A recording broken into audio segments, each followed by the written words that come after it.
السلام علیکم ورحمۃ اللہ وبرکاتہ۔ پیارے اسلامی بھائیوں، اللہ رب العزت کے سب سے مقبول ترین بندے یعنی دونوں جہاں کے سلطان حضرت محمد صلی اللہ علیہ وآلہ وسلم تو گناہوں سے پاک ہونے کے باوجود ہماری تعلیم کے لیے استغفار کرے، اور ایک ہم ہے کہ گناہوں میں ڈوبے ہوئے ہونے کے باوجود استغفار کی کمی رکھے۔ ہمیں چاہیے کہ اللہ کی بارگاہ میں خوب توبہ و استغفار کرے۔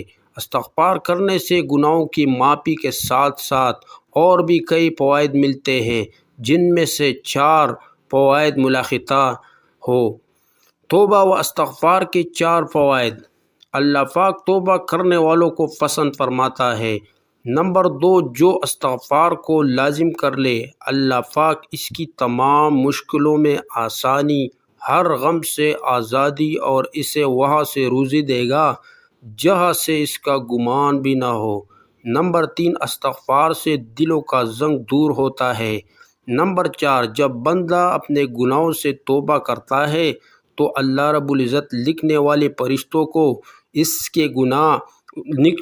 فرشتوں سے اس کا گناہ بلا دیتا ہے۔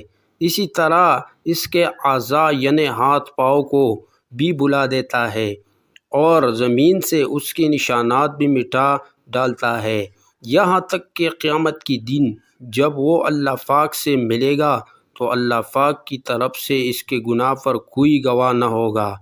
کئی پریشانیوں کا ایک ہی وظیفہ۔ حضرت سیدنا حسن بصری رحمۃ اللہ علیہ کے پاس ایک شخص آیا اور اس نے خشکسالی کی شکایت کی۔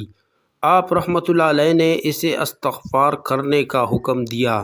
دوسرا شخص آیا، اس نے تنگ دستی کی شکایت کی تو اسے بھی یہی حکم فرمایا۔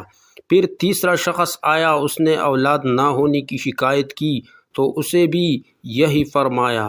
پھر چوتھا شخص آیا، اس نے اپنے زمین کی پیداوار میں کم ہونے کی شکایت کی تو اس سے بھی یہی فرمایا۔